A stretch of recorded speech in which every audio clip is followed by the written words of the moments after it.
ตอนที่ยังมีชีวิตย่อมดีกว่ารอเขาอุทิศบุญให้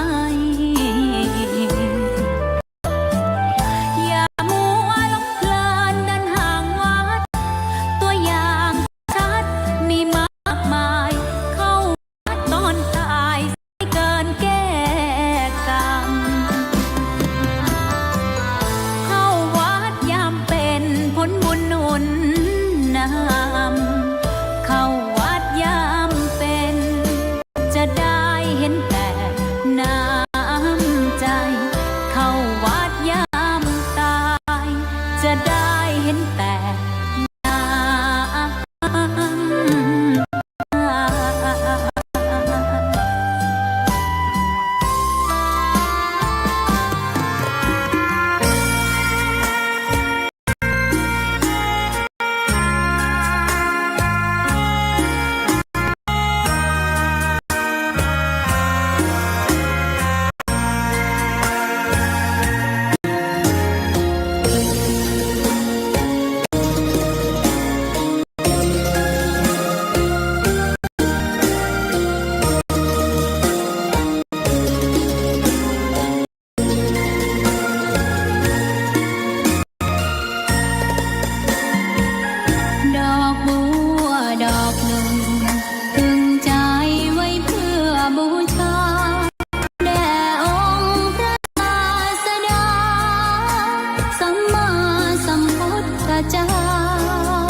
มต่อพระรัตนตรัยแก้วเจ้าสามประการน้อมเอาคุณพระพุทธเจ้าคุณพระธรรมเจ้าคุณพระสังฆเจ้าคุณพระอรหันตเจ้าอริยทรงเจ้าจุตนจุองค์ได้เมตตาแผ่ปรมีมาปกเก่าเกศาปกห่มรักษาครูบาอาจารย์พระมหาเถระพระเทรานุเถระเพื่อนสหธรรมิกสหพรหมจารีทุกรูปทุกองค์ปกห่มรักษาศรัทธาสาธุชนคนดีโยมป่อโยมแม่โยมปี่โยมน้องทั้งหลายศรัทธาสาธุชนคนดีทั้งหลายที่ติดตามรับฟังรายการสารธรรมยามค่ำตั้งสถานีวิทยุเพื่อพระพุทธศาสนาคลื่นสีขาวเพื่อชาวประชาวัดบรรพตสถิตออกอากาศจากอาคารเลขที่383หมู่ที่7ตำบลพิชัยอำเภอเมืองจังหวัดลำปางส่งไปยังเครือข่ายสถานีในเครือข่ายในช่วงเวลานี้หลายๆสถานีในหนึ่งในนั้นก็เป็นสถานีของวัดฝายหิน104.50 เมกะเฮิรตซ์ซึ่งก็รับทุกวัน เตี่ยตมาจัดรายการในช่วงเวลานี้ต้องขอกราบในเมตตาครูบาอาจารย์ที่ได้เกาะสัญญาณไปโดยแต่ได้อนุเคราะห์สงเคราะห์ตัดต่อลงใน YouTube มือโดยก็ถือว่าเป็นผู้ที่สนับสนุนผู้ที่อยู่เบื้องหลังงานของคลื่นสีขาวของเฮามาโดยตลอดต้องขอขอบคุณครูบาอาจารย์เป็นอย่างสูงบางวันก็เป็นในสถานีคลื่นสีขาวตั้งเวียงป่าเป้าตั้งเชียงไฮ้ตั้งเชียงใหม่สายใต้จอมตองลอยหล่อสันป่าตองบ้านโฮงป่าสางก็ติดตามฟังกันได้มาจนถึงพี่น้องตังบ้านดอยคลั่งนี่แม่มอนเขาก็ฟังได้แต่ว่าเป็นบางวันเท่านั้นเนาะเพราะคลื่นสีขาวนั้นในเวลานี้ก็จะมีครูบาอาจารย์เวียงป่าเป้าหรือว่าหลายที่เปิดจัดรายการกันอยู่ในพื้นที่บางครั้งครูบาอาจารย์ก็เข้ามาในสัญญาณของส่วนกลางศรัทธาพบปะกันวันนี้วันที่เต้าฮื้อวันที่28แล้วค่ะวันนี้วันอาการที่28เดือนเมษายน2569ศรัทธาก่อนแล้วละเลยงานของเรามา3วันก็ยังยมอยู่เนอะอีปอยแม่ตั้งหลายร่างกายยังว่าเข้าตีเข้าตังแต่ก็ทำงานทุกวันเนาะไม่ได้พักเหมือนกันวันนี้ก็ทำทั้งวันได้1,500เดินไปเดินมาได้ 5,000 เหมือนกันทำงานเพียวพัดปัดกวาดนะชาละสร้างช่างสลาก็มาทำงานที่สำนักงานแล้วนะสถาติวโลโคเคกมาได้ชาบนั้นสลาก็มาฉาบวันหน้านี้จะมีจิตรกรรมผนังเกี่ยวกับงานของคลื่นสีขาวเขาขึ้นเนอะที่ผนังสำนักงานท่านนะนี่ที่เขาไปทำกิจกรรมกันไหนที่ไหนนี่จะเอามาขึ้นเป็นภาพใหญ่ๆไว้ตรงนั้นเลยเนอะศรัทธาศรัทธาญาติโยมพบปะกันแล้วก่อนที่จะนำสารธรรมเรื่องราวต่างๆมาสนทนามาอุจากับอีปอยอีแม่ทั้งหลายก็จะปากันทำวัดสวดมนต์ไหว้พระสักก่อนเนาะกราบพระพร้อมกันกราบ1พุทโธเมนาโถกราบ2ธัมโมเมนาโถกราบ3สังโฆเมนาโถอิมินาสการเรนะพุทธังอภิปูชยามิอิมินาสการเรนะธัมมังอภิปูชยามิอิมินาสการเรนะสังฆังอภิปูชยามิอะระหังสัมมาสัมพุทโธภะคะวา พุทธังภาคะวันตังอภิวาเทมิราสวากขาโตภะคะวะตาธัมโมธัมมังมัสสามิกราบสุปฏิปันโนภะคะวะโตสาวกสังโฆสังฆังนะมามิกราบนะโมตัสสะภะคะวะโตอะระหะโตสัมมาสัมพุทธัสสะนะโมตัสสะภะคะวะโตอะระหะโตสัมมาสัมพุทธัสสะ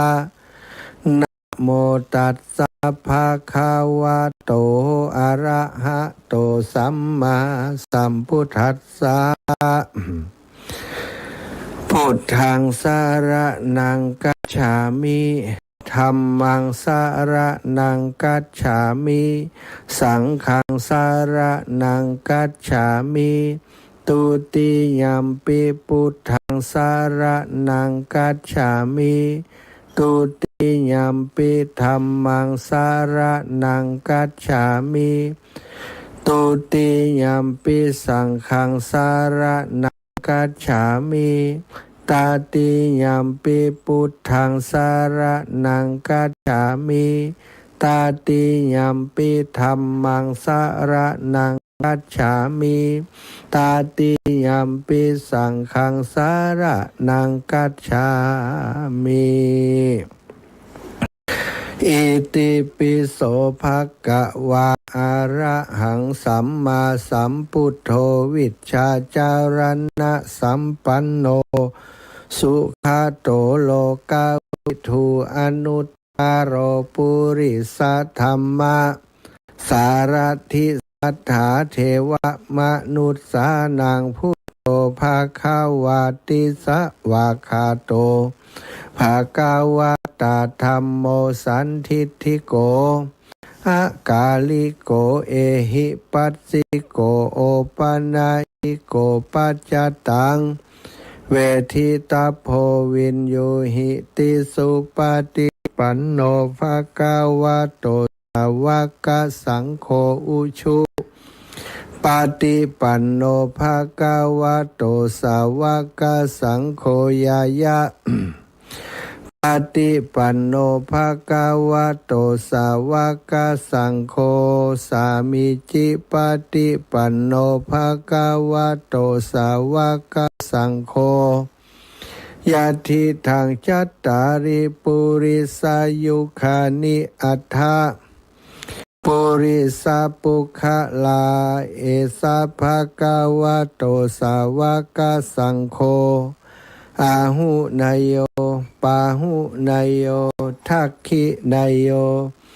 อัญชลิการะนิโยอนุตตรังปุญญเขตังโลกัสสติ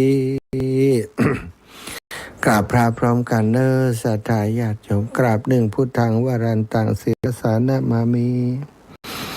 กราบสองธัมมังวรันตังศิรสานะมามิกราบสามสังฆังวรันตังศิรสานะมามิไหว้พระสวดมนต์ทำวัดเย็นเป็นตีเรียบร้อยแล้วถ้าเป็นนักมวยก็คือไหว้ครูเรียบร้อย ขึ้นเวทีชกได้นะ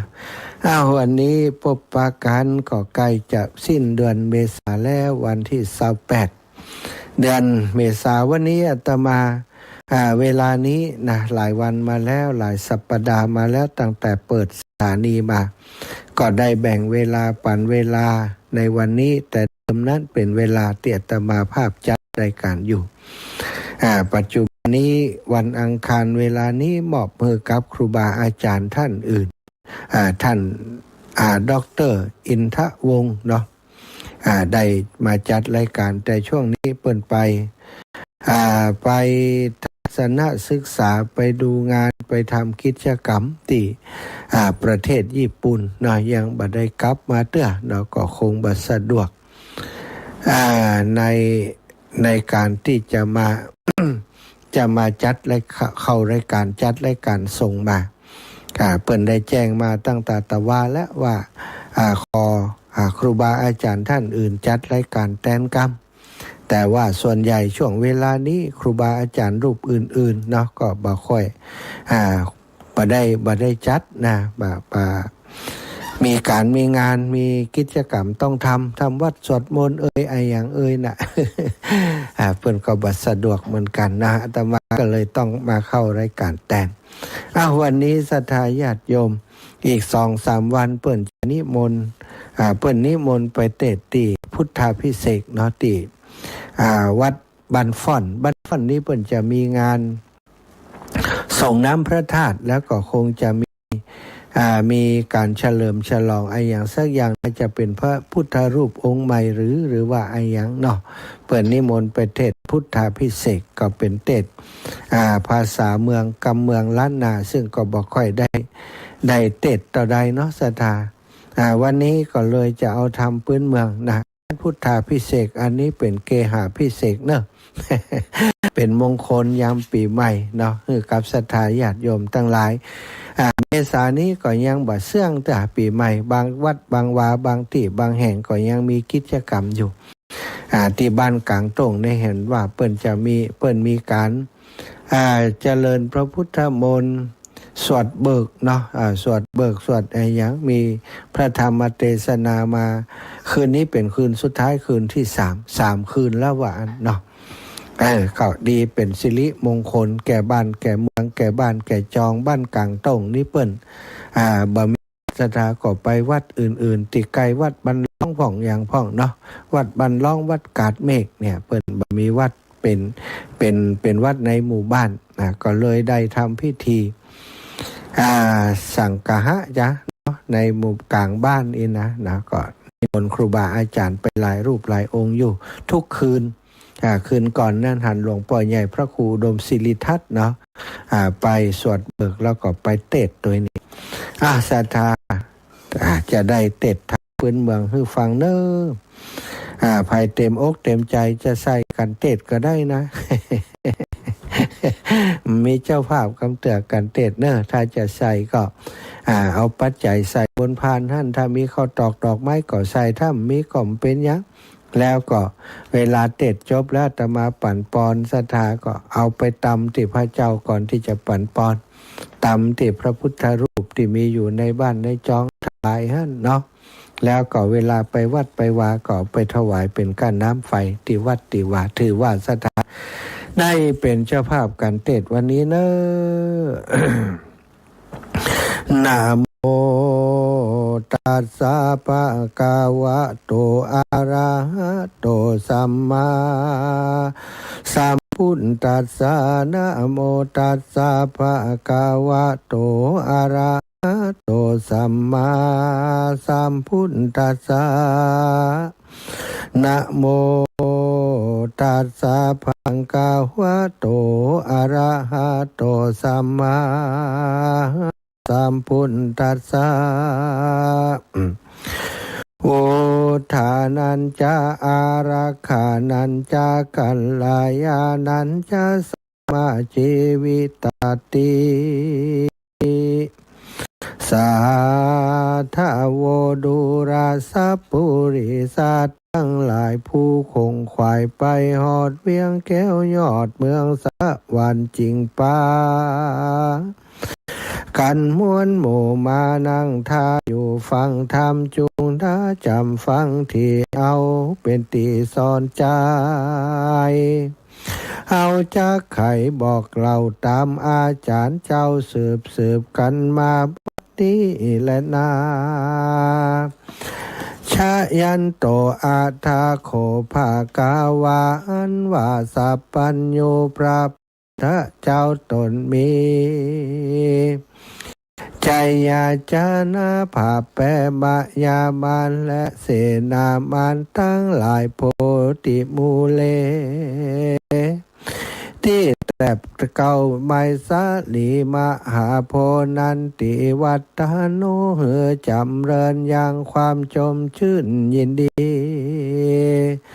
สักกะยานางแก่เจ้าสักกะยาทั้งหลายยะถาอันนานั้นและมีสันใดตุ้มเหอันว่าตันตั้งหลา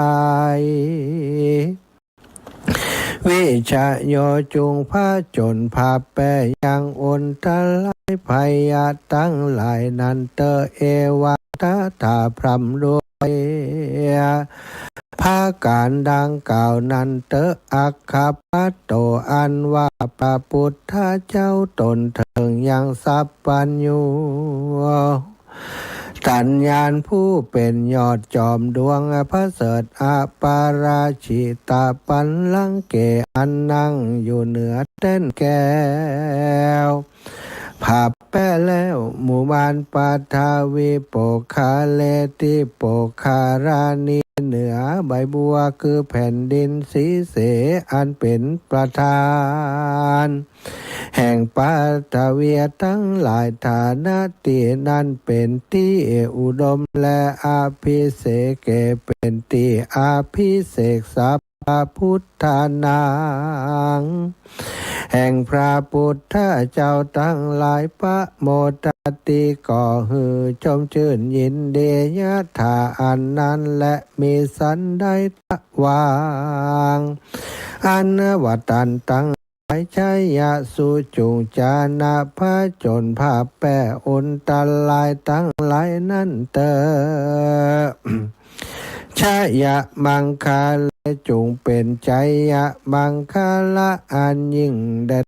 นักขัดต่างซึ่งเป็นนักขัดตะเลิกอันดีเป็นมังกลาอันผ่าเสสุปาพาต่างอันว่าผ่องภายสวยงามสุหุติต่างอันขึ้นมาตั้งอยู่แห่งอรุณนาก็ดีสุขะโนอันพระกอบไปด้วยคานะอันดีสุโมหุตโตอันว่าดีหน่อยหนึ่งก็ดีสุยิทธางอันว่าการปูจาสักการะก็ดีธรรมจาริงสุอันว่าปุคลาผู้ปฏิบัติเป็นพระมจาริยานักบวชก็ดีหากได้ชื่อว่าความดีแล้วก็ซ้ำฮือดีกว่านี้แถมเหล่าปทักกินากายกรรมมังผู้ถือเอายังกาละว่ากายกรรมมังแล้วว่าจากรรมมังอันว่าผู้ถือเอายังกาละว่า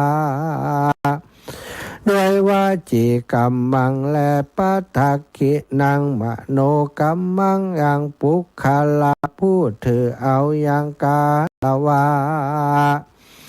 ด้วยมโนกรรมและปานิธิอันว่าความพาธนาภาธนาแห่งตันปทักขินา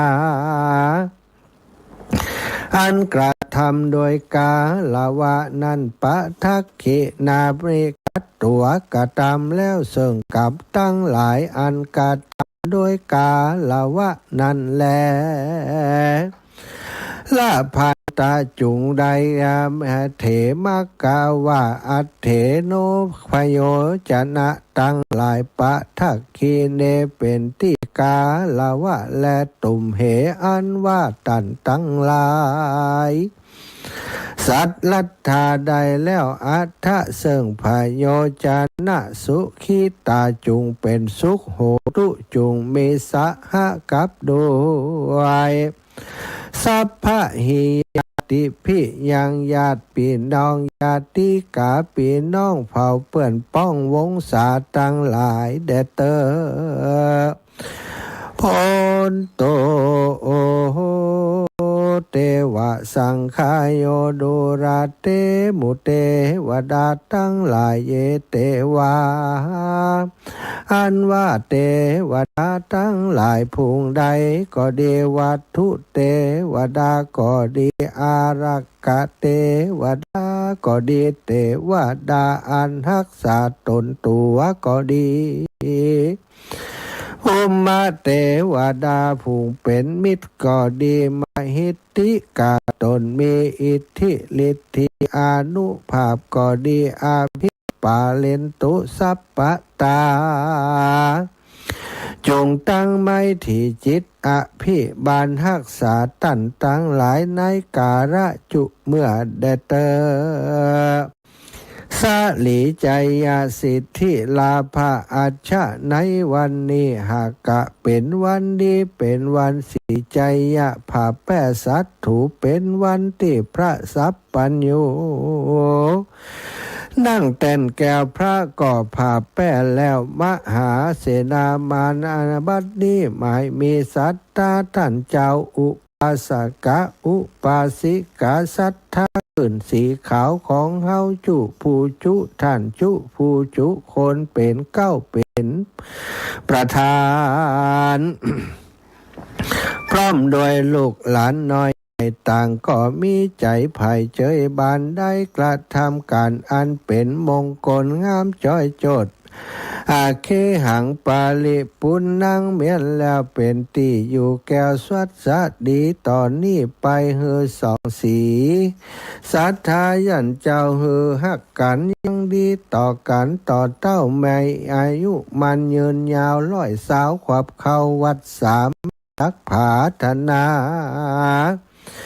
ใครใดเฮือมักไฟอันใดหรือมักไฟอันใดขอใจกู้เถื่อกู้เชื่อเฮือดังไฟเอื้อใจไม่จะโจกหลาบไหลมาสู่บ่อขาดอยู่เนืองแต่จะเรื่ององค์อาจมีคำขาดบ่มีคำบอกขาดใจเจ็บป่วยใครอย่ามาปานเคราะห์ตัวหานอุบาทตังโจรห้าวหาดจังไรฮือนี่ไก่กอดกลอยอยู่สุขจื่นจ้อยคืนวันพละบุญตันผ่องแผ้วใดอยู่หอแก้วหวนดีวันนี้เป็นวันสีใจยะโจกอุตตมะยิ่งโยดกว่าวานและยามตั้งหลายส่วนติถีก่อมดใสส่วนว่าไตก่อมดปลอดเป็นวันนักขัดถ้าเลิกก็ได้จอมยอดมหาธนางชื่อว่าลักขณาก็ตั้งอยู่ลัววายสีธาตุลาวายสีธาตุเป็นวันโอกาสมังกะลาพุทธเกิดมาโพธสัตสาพระญาจักกวัตติลาดตั้งหลายเกิดมาเป็นเจ้าโลกพญาอโศกสร้างธาตุ84,000 ปันหลังพระมหากัสสปะพระอรหันตาสังกายนาทำบ่อเฮือตกถอยทำขมปานกั้มสมปานเฮือได้ถึงการเป็นเจ้าสองปู่ย่าเฒ่าปลูกแปลงเฮือลูกเต่าเป็นเฮือนสองตีนจันแอวกากได้เป็นเจ้าแก่หมู่ไฟฟ้าคามัดมนทีทะนันใจยะเศรษฐีได้สัมปัตติแตนปอเทวดาก็ต่อคนผ่านกำลมปานเฮือได้ข่าวของมากมวลมากเฮือได้สมกำดังกำมักกำผาทะนามังคละจุอันอัจฉโนอันว่าวันนี้เป็นวันดิถีใจยะโจกอุตตมะโยกเนืองนองผลหาแก้วตกมาถมทองตีเวียงเกตตะละนครเปิดก่อนหากก็มีในยามนี้ตนกันละประพฤกพาผ่อนก็เกิดกลางเมืองปาลานะสีสะเปาคำดีหลงลับเป็นนากลับคืนสู่ตาเก่าแหลมเต็มสางเล่มสั่งข้าวเล่มสั่งข้าวเปล่าไปแล้วป้อยเติมคืนมาผู้จ่ายไปไถหน้าได้30ให้ขีดไถน้อยใหญ่เกิดเป็นคำดังม้วนตุกกตาสร้างสวนแปลงให้ได้นางแก้วไข่มากำจูตนลวดป้นกังวลจุสิ่งปีน้องลิงมาหอมมีมิดแก้วตอมสะหายดีตาวของมีเหลือใจใครใดอันใดก็ได้ง่ายดังใจแล้วเขาของมีในแล้วบ่ออกมีแต่มาปอกมามากนักเหลือหลายเลี้ยงงัวเลี้ยงควายก็ฮือแปะเต็มขอกลูกน้อยออกเต็มทุน ก็หากเป็นวันนี้แต่ดีหลีควายทอละพีแปะป่อพระยาอินตาห้างเสกแทต่อลวดป่าแป้ไอสวนหมู่มานตังมวลจิงเอาเต้นแก้วพระพุทธเจ้าได้ผ่าแป้ยังหมู่มานนอกใส่แป้สารตัวองค์อาจพยากุศลลาดใดนางยอดซอยงามชื่นจ้อยปะปาวดียังยักขีนี้ใจกล้าใดพรำปอกก้าเป็นสามิกามโหสถามีอานุภาพใดภาพแป้ขนใจบาปชื่อว่าเกวัตตะพรามพญาอินตาได้นางงามหนุ่มนาวมาเป็นเตวีเก้าชื่อว่าสุจาดาก็วันนี้ยามนี้ติโสภาลำเลิศอย่าแม่ไม้ปลูกต้นกลอยเกิดเป็นเครือคำอย่าจ่าสวนใดนางจำปางามผ่องแผ้วมาเป็นนางแก้วลูกหักบุตรีเจ้าสากีและนางปีได้ปบขุมคำแดงกลางให้นางตอมคำได้พ้นจากความเป็นอาตาสายใหญ่ก็เพื่อเจ้ามหาวงปลดไปรับเอากับติบพญาตอนไปหลังใดเป็นกู้เลี้ยงหมอนพระลิยาแก้ววันนี้เข้าของออกไปแล้วปล่อยคืนมาเทวดาสัมปันโจกพญาอโศกแป้สัตถูพ่อมองได้ดอกไม้คำกับพญานาครีบวิปกคละปัดจากยักมาสู่เจ้าอาวรกิตติกาเจ้าเมืองได้ไปอาราธนาเอาพญาเวสสันตละมาเป็นเจ้าเมืองก็ปีนี้วันนี้เดือนนี้ยามนี้แต่ดีหลีวันนี้ก็เป็นวันดีใจยะสีบอสาวัดนี้เสาซาสตาท่านเจ้าได้อยู่เฮือนนี้เจ้าจุเสาจุตนก็เป็นสีล่ำเลิศเสาต้นหนึ่งชื่อว่ามังคละผาเสดอุดมใจเสาต้นหนึ่งชื่อว่ามณีใสต้นแก้วยามย่อมฮือแล้วดังกำผาธนาเป็นดังกำจ๋าจุสิ่งเสาต้นหนึ่งชื่อว่ามหาธนามิ่งมุนเมืองฮือเจ้าเรือนมีเตจะเรื่องมากเต้าคำเจ้าบอกขาดเสาต้นหนึ่งชื่อว่าวุฒิราชชื่นจ้อยไพมานขาดก้อยหนีหายเสาต้นหนึ่งชื่อว่ามหาเตจะหลายเรื่องราพยาภาพมานโลคาไกลบ่ไกลเสาต้นหนึ่งชื่อว่าโพคาบ่ไล่มากมวนมีเสาต้นหนึ่งชื่อว่าสุมิตรดีจมจื่นย่อมเจ้าเรือนหอมเหินโดยมิตรสหายเสาต้นหนึ่งชื่อว่าสุวรรณภายราชบัวบานฮือเจ้าเรือนสำราญจ้อยโจดย่อมมีกำเงินขับใครเงินคำล้านโกดเต็มสังบกบางสักเตื้อขุนนางใหญ่ไฟเอื้อขุนนาสองเจ้ายาลาสาพระมาดละเสียขาดคำสอนแห่งพระชินวรพระพุทธเจ้าอุอากะสะเป็นคาถาดีบ่เศร้าบทที่ชื่อว่าหัวใจเศรษฐีจีใครมาแม่นคนใดน้าน้อยใหญ่นำไปใจกับตนก็จากเป็นมงคนลำเลิศป่าฮือเกิดโภคาบทเก้าชื่ออุทานะสัมปตามีความอุตสาหะอย่าเกียจคร้านยังการจุดานมวลมีอาลักขาสัมปทาคือหูหักษาดีเมียดไว้เจ้ายังเข้าของน้อยใหญ่ตามรายบ่ฮือนี่หายกว่าจอย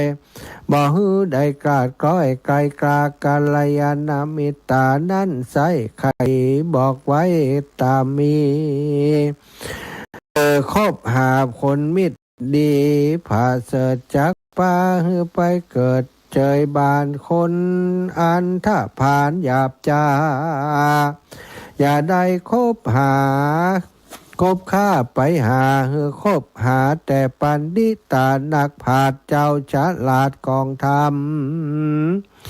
อันจักนำไปสู่เฮาได้อยู่เย็นใจบทถัดไปนั่นใส่คือหากมาได้สามารถชีวิตตาก็คือ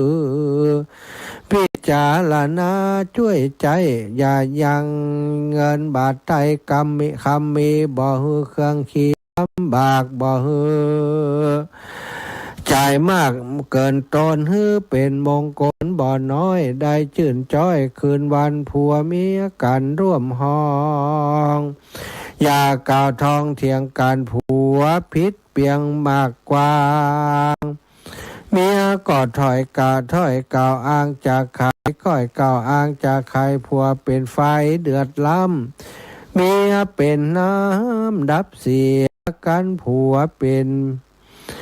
ก้อนผู้เมียยอดซอยปลูกถอยตาม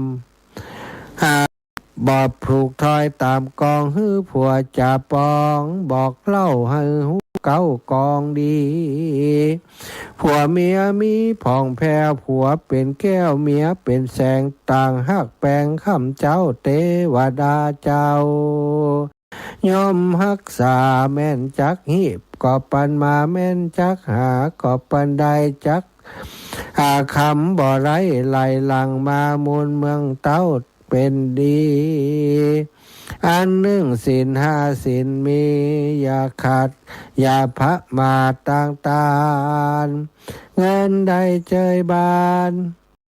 ข้ามเจ้าทลาต่อเตาเสียจิอาการอนานนั่นแลเสยสิทธิทานนา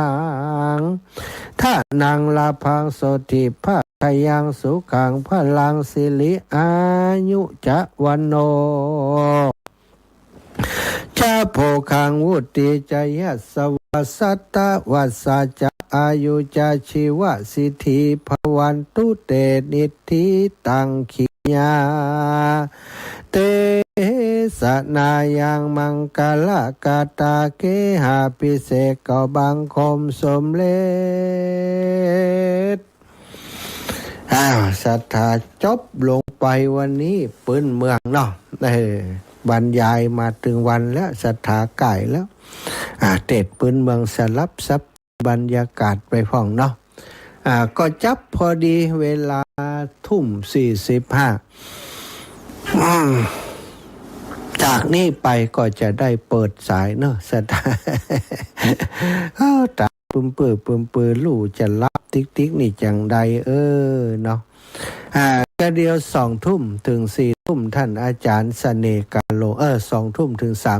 3:00จะมอบเวลาให้ท่านอาจารย์เสน่ห์กาโลวันนี้เป็นอังคา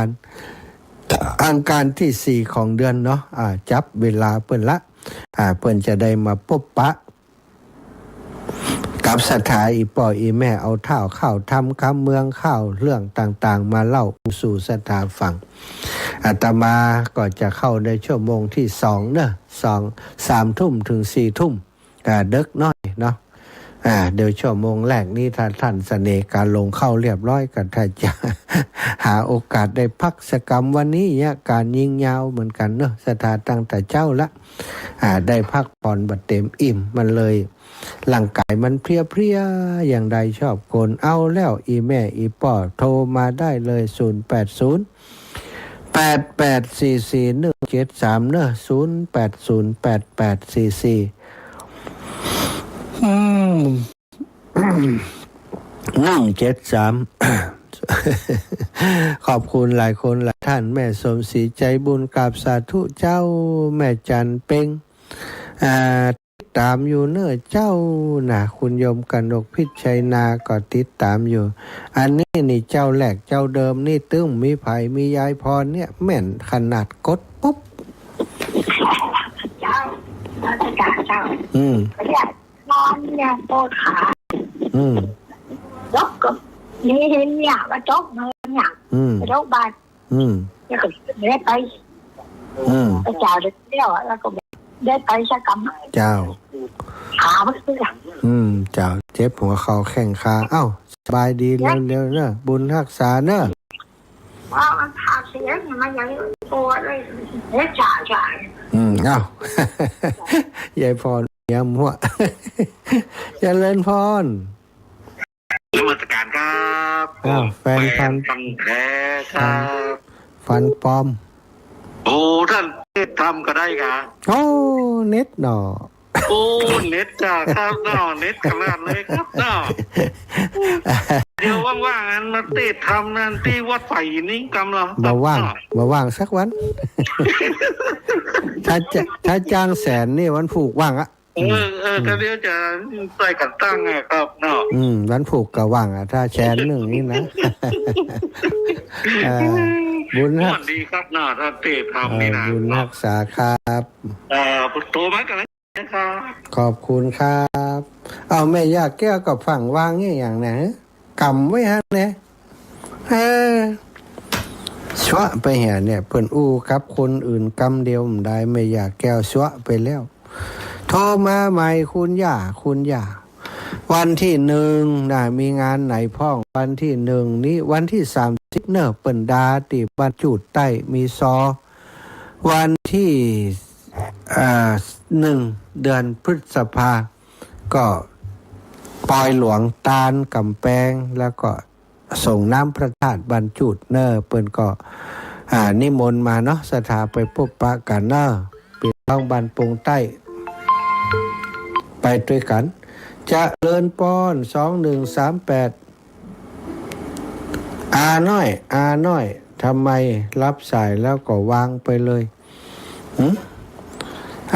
แม่แก้วกล่อมโทรปิกมาแหมน้อยใจกะ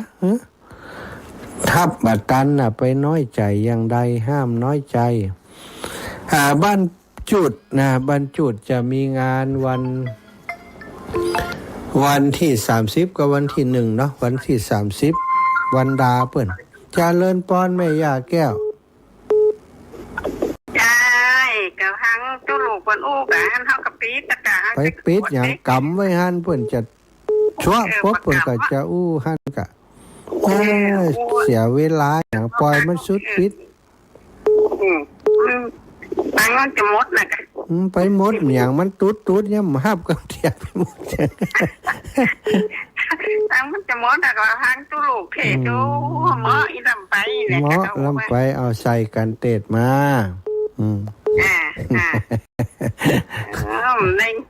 ได้ยินเทศเสียมได้ยินอธิบายอย่างเดียวเอาเทศจะนี่เหมาะเหมาะแหละดีละเหมาะดีไปให้เทศจะเนี่ยถ้าจะได้ขันตั้งของยักษ์ครับนี่มันเหมาะมันเข้าใจดี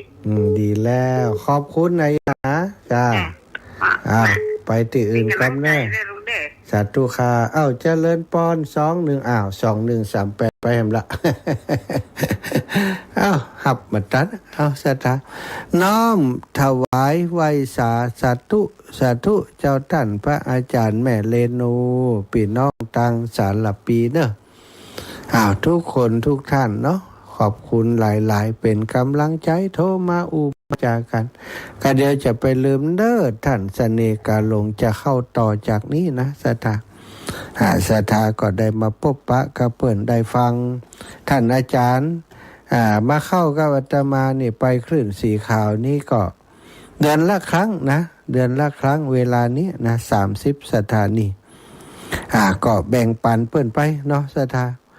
เทศคนเดียวบางทีก็อิดก็เหนื่อยนะแบ่งปันครูบาอาจารย์เปิ้นไปเปิ้นจะได้มีโอกาสพบปะครับ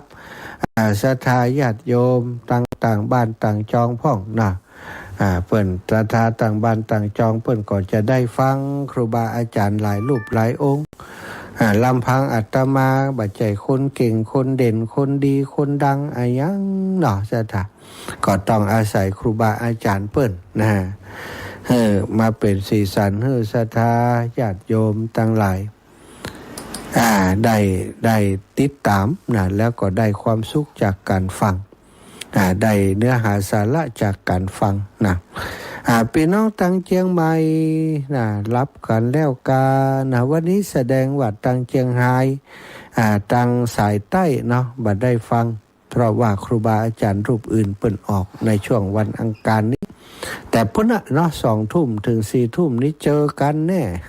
2 ทุ่มถึง4 ทุ่มก็ได้เจอกันช่วงต่อจากนี้ไปก็จะเป็นท่านเสน่กาหลงนะอาจารย์เสวตนะอาจารย์พระอธิการเสวตปัญญาวชิโรนะเพิ่นจะเข้ารายการต่อจากอาตมานะสถาญาติโยมก็คอยติดตามคอยติดตามเปิ้นในชั่วโมงถัดไปนี้แล้วอาตมาออกรายการเปิ้นก็จะเข้ารายการนะวันนี้ก็จะมาแนะนำรายการให้เปิ้นได้เข้าเลยมันจะได้มีเวลาอู้กับศรัทธาญาติโยมเยอะหน่อยปกติจะแนะนำวันรายการอาตมาภาพนายเหมาะเพื่อคนนั้นคนนี้นะแต่วันนี้จะมาแนะนำแล้วให้เปิ้นได้เข้าเลยน้อมกราบเจ้าพระอาจารย์เจริญพรเนอะไผ่มูนี่คุณคอยเหรอคอยคำพีคำแล้วก้อยอีละก้อยมันพวกจะไปบิณฑบาตเด้อพวกนี้จะบิณฑบาตตลาดกาดเมฆแล้วก็จะสดไปบ้านแพะดอนตันเนอะถ้าใครจะใส่บาตรก็รออยู่ที่หน้าบ้านแม่สุขเจริญปอนเจ้าไว้จ้าเจ้าเศษคำหมอนนอหมอนก็ใส่อันขันตังมาแล้วไม่ใช่ค่ะ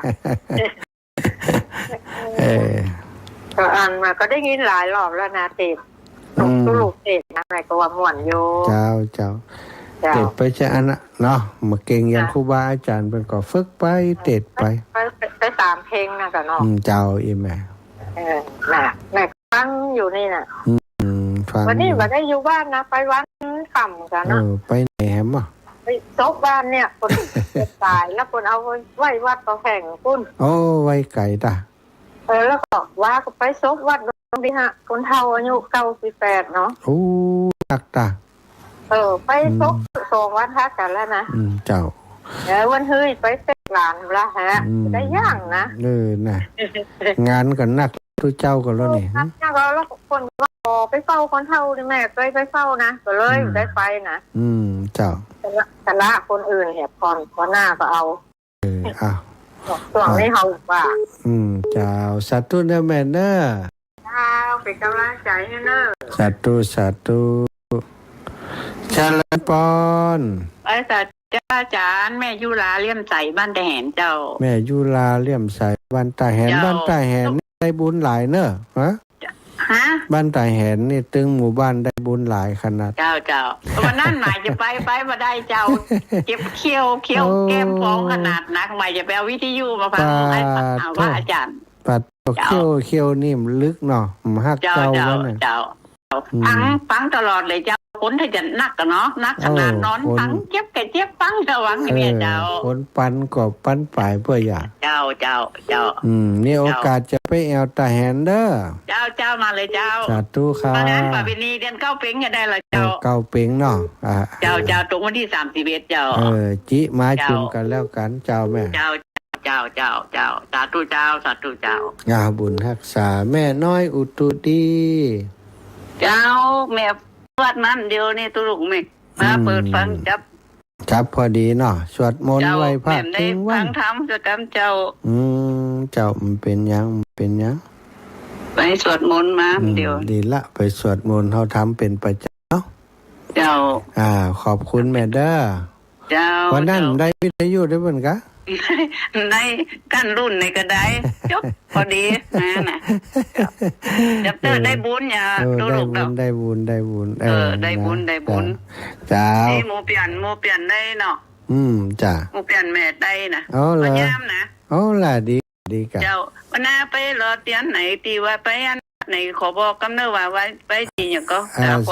วายที่ไหนสถาบันธรรมาภิวัตน์นี่ไหมเจ้าซับเติร์นที่ว่าไปอย่างก็ปราสาทตาควายเดินทางไปหลายวันนะแม่3 วันเดินทางวันแอลกลับวัน เขาจะไปนะมันมาโทร โอ้ หา ดี เปิ้น กะ กำ ดีกะดีกะก็ฟังรายการได้แหมฟังรายการเพิ่นจะแจ้งในรายการนะ เจ้า สาธุนะสาธุ เจ้า ค่ะ แม่เป็นกำลังใจเนอะ สาธุเจ้าแม่อ้าวประกาศงานให้พี่น้องบ้านจุดเนอะบ้านจุดใต้นะบ้านแม่บัวขีดท่าโปศรัทธาญาติโยมไปให้กำลังใจแม่บัวขีดด้วยกันเนอะเปิ่นตานกำแพงแล้วก็ส่งน้ำพระธาตุแล้วก็โยมน้องสมจิตนะก็วันเดียวกันวันที่1ที่วัดบ้านฟ้อนเปิ้นก็ส่งน้ำพระธาตุเหมือนกันแล้วก็มีซอด้วยเนอะวันที่1นี้บ้านจุดนี้จะมีซอวันที่30เอาสนใจซอตั้งใดก็ไปกันเนาะเอาละเนอะเวลาหมดเวลาอัตมาภาพก็จะจากลาไปในชั่วโมงนี้เพียงเท่าอีกก่อนชั่วโมงปุณณ21 นาฬิกาจะพบปะกันใหม่ชั่วโมงถัดไปนิทานเสน่กาหลงเนอะสัทธาญาติโยมจัตตารโอธรรมาวทันติอายุวโนสุขังลา